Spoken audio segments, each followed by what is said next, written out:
بسم الله الرحمن الرحيم. الحمد لله نحمده ونستعينه ونستغفره ونؤمن به ونتوكل عليه ونعوذ بالله من شرور أنفسنا ومن سيئات أعمالنا. من يهده الله فلا مضل له ومن يضلله فلا هادي له، وأشهد أن لا إله إلا الله وحده لا شريك له، وأشهد أن محمدا عبده ورسوله. قال الله تبارك وتعالى في كلام المجيد والفرقان الحميد: أعوذ بالله من الشيطان الرجيم. بسم الله الرحمن الرحيم. كنتم خير أمة أخرجت للناس تأمرون بالمعروف وتنهون عن المنكر وتؤمنون بالله. وقال النبي صلى الله عليه وسلم: من رأى منكم منكرا فليغيره بيده، فإن لم يستطع فبلسانه، فإن لم يستطع فبقلبه، وذلك أضعف الإيمان، أو كما قال عليه الصلاة والسلام. بھائیو، دوستو، بزرگو، اللہ تبارک و تعالیٰ کا قانون اور دستور رہا ہے کہ جب سے اللہ تبارک و تعالیٰ نے اس دنیا کو پیدا فرمایا ہے،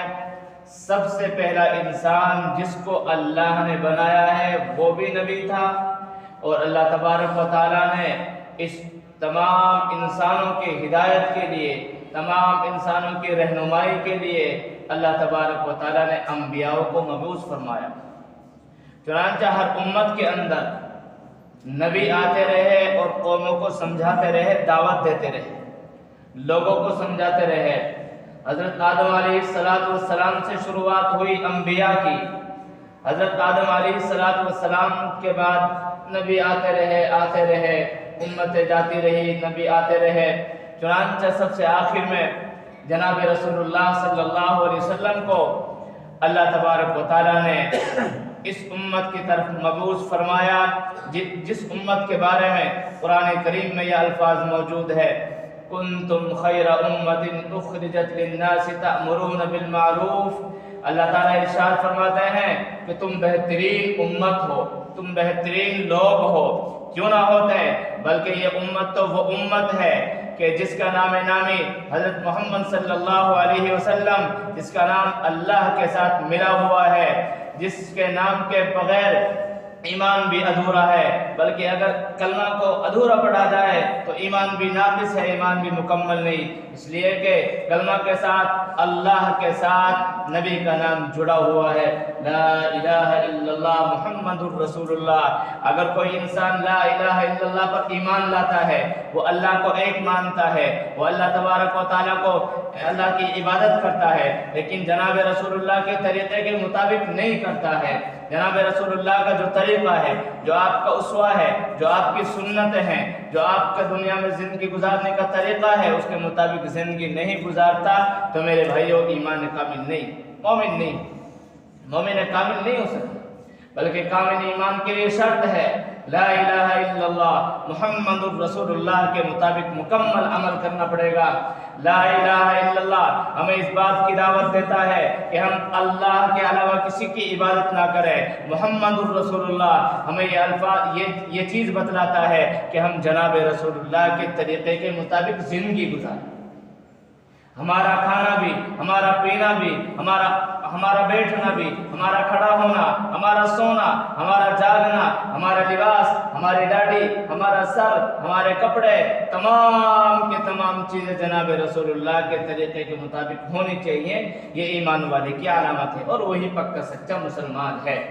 جو اللہ کی بھی مانتا ہے، اللہ کی بھی عبادت کرتا ہے، اور وہ جناب رسول اللہ کی اطاعت اور فرما برداری بھی کرتا ہے. وہی انسان کامل مومن ہے. میرے بھائیو، ہم خود غور کریں، جس اللہ نے ہمارے لیے، ہم جیسے نالائقوں کے لیے اللہ نے خیر امت کا لفظ دیا ہے، ہم جیسوں کو خیر امت میں شامل کیا ہے، لیکن اللہ تبارک و تعالیٰ نے خیر امت میں شامل کیا ہے، لیکن دو وجہ بتائی ہیں. اللہ تبارک و تعالیٰ نے خاص طور سے دو وجہ بتائی ہیں کہ تم کو بہترین امت جو کہا جا رہا ہے وہ دو وجہ سے کہا جا رہا ہے. اسی آیت میں آگے فرمایا گیا ہے کنتم خیر امت اخرجت للناس تأمرون، تم بہترین امت ہو، لوگوں کے لیے نکالی گئی ہو اس لیے تاکہ تم لوگوں کو بھلائی کا حکم کرو، لوگوں کو نماز کی دعوت دو، لوگوں کو اللہ سے جوڑو، لوگوں کو سنت سے جوڑو، سیرت سے جوڑو، اللہ کے رسول کے طور طریقہ سے جوڑو، اور لوگوں کو برائیوں سے روکو۔ تم دیکھ رہے ہو کہ کہیں برائی ہو رہی ہے، عام برائی کی جا رہی ہے، اللہ اس کے رسول کے خلاف کام کیا جا رہا ہے، بیاہ شادی کا معاملہ ہے، تم وہاں جا کر سمجھاؤ، ان کو بتلاؤ کہ قرآن کیا کہتا ہے، جناب رسول اللہ کا طریقہ کیا ہے، اللہ اور اس کے رسول کے احکام بیاہ شادی کے اندر یہ ہے۔ آپ دیکھتے ہیں کہ کوئی انسان نماز نہیں پڑھتا، پیار محبت کے ساتھ نماز کی دعوت دو۔ آپ دیکھتے ہیں کہ کوئی انسان اپنے پائجامہ، اپنے پنٹ اور اپنے لنگی کو ٹخنوں سے نیچے رکھتا ہے، آپ کو اس کو سمجھاؤ کہ حدیث اس سے منع کرتی ہے، جناب رسول اللہ کا یہ طریقہ نہیں ہے۔ یہ تمام کی تمام چیزیں ہمارے لیے میرے بھائیوں اس لیے بیان کیا خیر امت کے لفظ ہمارے لیے کہ اللہ فرماتے ہیں کہ تم لوگ بھلائی کا حکم کرتے ہو اور برائی سے روکتے ہو، لیکن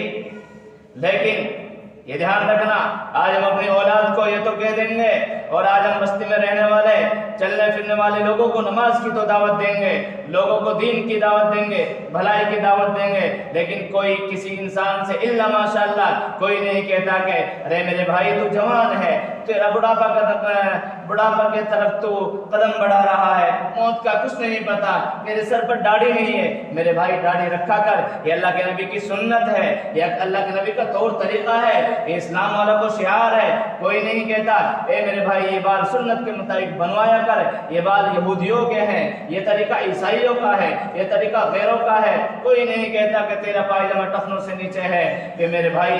اس پائجامہ کو ٹخنے سے اوپر کرو۔ شرم محسوس کرتے ہیں؟ نہیں، اس بات کی شرم نہیں ہے میرے بھائیوں۔ اللہ کے نبی صلی اللہ علیہ وسلم نے ارشاد فرمایا اگر لوگ برائی کو ہوتے ہوئے دیکھ رہے ہیں، اپنی آنکھوں کے سامنے برائی ہو رہی ہے، اللہ کے رسول کے طریقے کے خلاف کام کیا جا رہا ہے، قرآن و حدیث کے خلاف کام کیا جا رہا ہے، تم دیکھ رہے ہو لیکن تم اس کو روک نہیں رہے ہو، اللہ کے نبی صلی اللہ علیہ وسلم نے ارشاد فرمایا قریب ہے کہ اللہ تبارک و تعالیٰ تمام لوگوں کو عمومی عذاب میں گرفت کر لے اور پکڑ کر لے۔ اللہ تبارک و حدیث میں اللہ کے نبی صلی اللہ ایک واقعہ بیان کیا ہے کہ اللہ تبارک و تعالیٰ نے حضرت جبرائیل علیہ السلام کو حکم دیا، اے جبرائیل جاؤ زمین پر، اور زمین میں فلاں بستی ہے، فلاں بستی کو اٹھاؤ اوپر سے اور نیچے پٹک دو اور اس کو دیر مارو نیچے، اس لیے کہ اس میں لوگ کھلم کھلا اللہ کی نافرمانی کر رہے ہیں، کھلم کھلا وہ لوگ زنا کر رہے ہیں، برائیوں کا ارتکاب کر رہے ہیں، وہ لوگ غیروں کے طریقے کے مطابق زندگی گزار رہے ہیں۔ حضرت جبرائیل عرض کرتے ہیں اے اللہ اس کے اندر آپ کا ایک ایسا بندہ ہے جو رات دن آپ کی عبادت کرتا ہے، پل بھر میں بھی آپ کی نافرمانی نہیں کرتا، ہر وقت آپ کے ذکر میں، آپ کی عبادت میں مشغول رہتا ہے، ہر وقت آپ کی عبادت کرتا ہے، کبھی نافرمانی نہیں کرتا۔ لیکن میرے بھائیوں اللہ تعالیٰ فرماتے ہیں کہ اے جبرائیل تمہیں معلوم نہیں ہے وہ خود تو عبادت کرتا ہے، لیکن اس بستی میں لوگ اللہ کی نافرمانی کر رہے ہیں، بہت سارے لوگ نماز نہیں پڑھتے ہیں، بہت سارے لوگ قرآن و حدیث کے خلاف زندگی گزار رہے ہیں، بہت سارے لوگ ایسے ہیں کلم کلا برائیاں کر رہے ہیں، لیکن وہ ان کو جا کر روکتا نہیں۔ میرے بھائیوں یہ ہے، اگر ہم دیکھ رہے ہیں اللہ کے رسول صلی اللہ علیہ وسلم نے برائی کو روکنے کے تین درجے بیان کیے حدیث کے اندر۔ اللہ کے رسول نے فرمایا، حضرت ابو سعید خدری رضی اللہ تعالیٰ عنہ سے روایت ہے، وہ فرماتے ہیں کہ میں نے اللہ کے رسول کو یہ ارشاد فرماتے ہوئے سنا، من رأى منکم منکرا فلیغیرہ بیدہ، اگر تم کسی کو دیکھو کہ وہ برائی کر رہا ہے، وہ گناہ کر رہا ہے، قرآن و حدیث کے خلاف، شریعت کے خلاف کام کر رہا ہے، تو تم اس کو اپنے ہاتھ سے روکو۔ ہاتھ کی طاقت ہے، ہمت ہے، اور تو یہ پتا ہے کہ میں ہاتھ سے روک سکتا ہوں، تو اس کو ہاتھ سے روکنے کی کوشش کرو۔ اگر ہاتھ سے جرأت نہیں ہے، ہاتھ کی طاقت اور ہمت نہیں ہے، اللہ کے رسول نے ارشاد فرمایا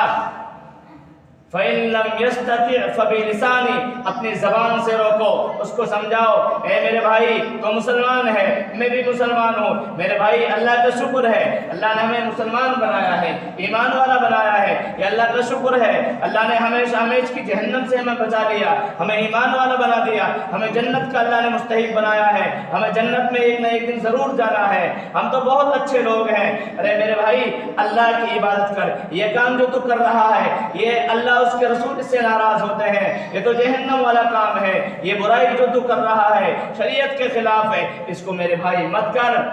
حدیث فرماتی ہے کہ زبان سے روکو، پیار سے، محبت سے، ایسا نہیں کہ ہم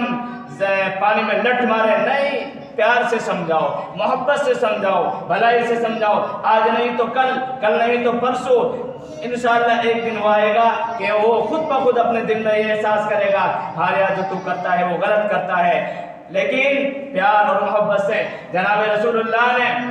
جس وقت آپ دنیا میں تشریف لا رہے ہیں، دنیا میں میرے بھائیوں اتنی ظلمت تھی، اتنی برائی عام ہو چکی تھی، کوئی نہیں جانتا بھلائی کیا ہے، عدل و انصاف کو کوئی نہیں جانتا تھا، یہاں تک کہ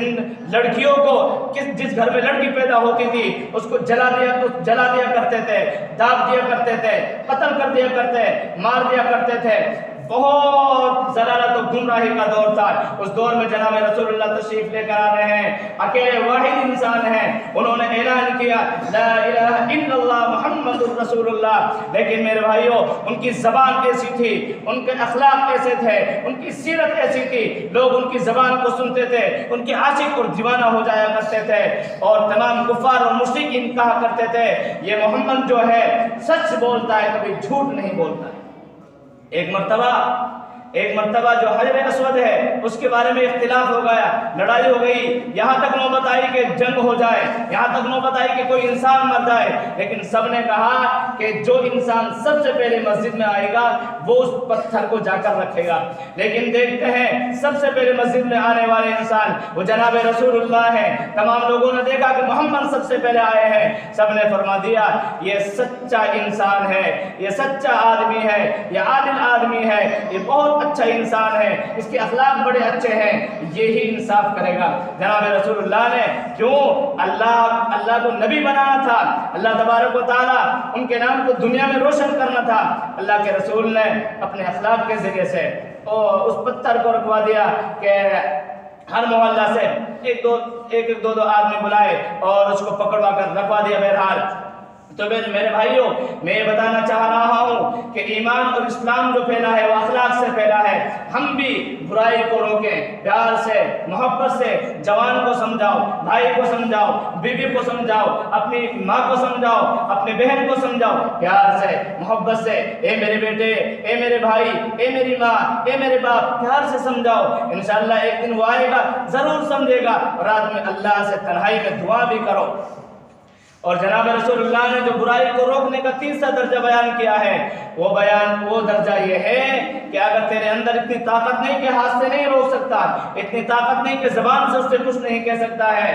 طاقت نہیں ہے، تو پھر اللہ کے رسول نے فرمایا فَإِن لَمْ يَسْتَطِعْ فَبِقَلْبِهِ کہ تو اگر اس بات کی طاقت نہیں رکھتا ہو تو اپنے دل میں اس بات کو بھلا جان، اس بات کو، جس چیز کو وہ کر رہا ہے، اس آدمی کو نہیں کہ جو آدمی کر رہا ہے سمجھے کہ تو کمینہ ہے، یہ برا نہیں، یہ سمجھے کہ یہ انسان بیچارہ ہے، یہ تو مسلمان ہے، یہ تو ایمان والا ہے، لا الہ الا اللہ پڑھنے والا ہے، لیکن جس کام کو یہ کر رہا ہے وہ برا کام ہے۔ تو میرے بھائیوں میں نے تذکرہ یہاں سے کیا کہ اللہ تعالیٰ نے اس امت کو جو بہترین امت بنایا ہے وہ دعوت و تبلیغ کے اوپر بنایا ہے کہ لوگ بھلائی کا حکم کرتے ہیں، برائی سے روکتے ہیں۔ اب یہ مت سمجھنا کہ دعوت و تبلیغ کا مقصد صرف یہی ہے گشت کیا جائے اور صرف مقصد یہ کہ جماعت میں جا کر دعوت و تبلیغ کا کام کیا جائے، نہیں، تبلیغ کے معنی ہے پہنچانا، دین کی بات کو جس طریقے سے پہنچایا جائے اس کو تبلیغ کہتے ہیں۔ مدرسے والے اپنی جگہ پر تبلیغ کر رہے ہیں اور دعوت و تبلیغ کی جماعت والے اپنے طریقے کے مطابق تبلیغ کر رہے ہیں۔ جو بھی انسان دین کی بات کو جس طریقے سے پہنچا رہا ہے اس کو تبلیغ کہتے ہیں۔ اللہ کے رسول نے فرمایا بلغوا عنی ولو آیا، میری اگر ایک بات بھی تمہارے پاس ہے لوگوں تک اس کو پہنچاؤ، چاہے وہ کوئی بھی طریقہ ہو۔ اور میرے بھائیوں، یہ دعوت و تبلیغ کی جو جماعت ہمارے سامنے آج کے دور میں چل رہی ہے، اس کی شروعات جو ابتدا ہوئی ہے یہ 1926 سے 27 سے ہوئی ہے، اور دہلی کے قریب میوات سب مشہور علاقہ ہے، پوری دنیا میں اس نام سے جانا جاتا ہے کہ وہیں سے دعوت و تبلیغ کی ابتدا ہوئی ہے۔ میوات اللہ نے اس کو ایسا نوازا ان کاموں کی برکت سے کہ میوات کا نام پوری دنیا میں روشن کر دیا۔ وہ میوات جس کو کوئی نہیں جانتا، لیکن اللہ نے پوری دنیا میں اس کو روشن کر دیا، اس کی ابتدا ہوئی۔ لیکن سمجھنا میری بات کو، آج کچھ لوگ ہوئے ہیں جو یہ کہہ رہے ہیں یہ دعوت و تبلیغ دہشت گردی پیدا کرتی ہے، یہ دعوت و تبلیغ گمراہ فرقہ ہے، یہ دعوت و تبلیغ غلط کام ہے، یہ دعوت و تبلیغ کو روکا جائے۔ کہیں پر یہ بات کہی جا رہی ہے، یہاں تک کہ سعودی عرب کے اندر بھی یہ بات کہی جا رہی ہے، اور وہاں کے تمام اماموں سے یہ خطبہ کے لیے جاری کیا گیا ہے کہ وہ اپنے جمعہ کی نماز میں یہ خطبہ دیں، اپنے جمعہ کی نماز میں لوگوں کو یہ خطبہ دیں کہ یہ دعوت و تبلیغ جو ہے یہ دہشت گردی پیدا کرتی ہے، یہ دعوت و تبلیغ گمراہ کن فرقہ ہے، یہ تو قبر پرستی ہے۔ لیکن نہیں میرے بھائیوں، ہمیں سمجھنا چاہیے، اللہ کی قسم یہ دعوت و تبلیغ تو وہ ہے جس کا ذکر اللہ نے قرآن میں بیان کیا، اور جن کے کرنے والوں کو اللہ تبارک و تعالیٰ نے بہترین امت بنایا ہے۔ اس لیے میرے بھائیوں، ہم خود سمجھیں کہ دعوت و تبلیغ کیا ہے۔ یہ دعوت و تبلیغ بہت بہترین کام ہے۔ اس کام کے ذریعے سے بے انتہا ایسے لوگ ہیں جو بیچارے دلالت اور گمراہی میں، گناہوں میں پھنسے ہوئے، کوئی زنا میں ملوث تھا، کوئی دوسرے کاموں میں ملوث تھا، لیکن اللہ نے اس دعوت و تبلیغ کے کام کے ذریعے سے ان کو ہدایت دی۔ آج ان کے سروں پر سنتی بال ہیں، آج ان کے چہروں پر سنتی داڑھی ہے، آج ان کے جسم پر سنتی لباس ہے، اور وہ دیکھنے میں لگتے ہیں کہ گویا کہ بہترین ایک عالم دین ہے۔ کس کی برکت ہے؟ یہ دعوت و تبلیغ کی برکت ہے۔ ہمیں سمجھنے کی ضرورت ہے، ہم سمجھیں کہ دعوت و تبلیغ ہے کیا، اس کی کیا حقیقت ہے۔ آج اس کے خلاف آوازیں اٹھائی جا رہی ہے۔ اگر ہم اسی طرح رہیں گے، اپنی اولاد کو دین سے دور رکھیں گے، تو میرے بھائیوں ہم دنیا سے چلے گئے، ہماری اولاد ان کو کچھ نہیں معلوم دین کیا چیز ہے، قرآن کیا ہے، دعوت و تبلیغ کس کو کہتے ہیں، تو کل کوئی بھی آواز اٹھا سکتا ہے، ہماری اولاد انہی کے ساتھ مل کر رہ جائے گی۔ آپ کو معلوم ہے کچھ دن پہلے ملعون وسیم رضوی نے اس بات کا دعویٰ کیا، قرآن میں 26 آیت ایسی ہیں کہ ان کو نکالا جائے، وہ دہشت گردی پھیلاتی ہیں، ان کو نکالا جائے اور قرآن کو پاک صاف کیا جائے۔ نعوذ باللہ، وہ ملعون ہے، وہ کافر ہے، وہ مردود ہے، وہ زندیق ہے، وہ ظالم ہے، وہ کافر ہے، وہ تکذیب ہے۔ اللہ نے، وہ خود نہیں نکلا ایمان سے، اللہ نے اس کو دھتکار دیا، اللہ نے اس کو پھینک دیا۔ کیوں؟ اللہ کو ضرورت نہیں ہے کسی کی، اللہ کسی کا محتاج نہیں ہے۔ تو میرے بھائیوں ہمیں سمجھنے کی ضرورت ہے، قرآن کیا ہے، حدیث کیا ہے، قرآن و حدیث کے احکام کیا ہے، قرآن ہمارے لیے کیا سکھلاتا ہے، جناب رسول اللہ نے ہمارے لیے کیا طریقہ بیان کیا ہے۔ ہم خود بھی اور اپنے اولاد کو بھی دین سے جوڑیں، اور دین کی طرف اپنی اولاد کی توجہ ڈالیں، اور اپنی اولاد کو میرے بھائیوں مدارس اور مکاتب اور مساجد سے جوڑیں، تبھی تو ان چیزوں کا علم ہمارے پاس، ہماری اولاد کے پاس رہے گا۔ اللہ تبارک و تعالیٰ مجھے بھی اور آپ سب کو بھی دین پر استقامت نصیب فرمائے۔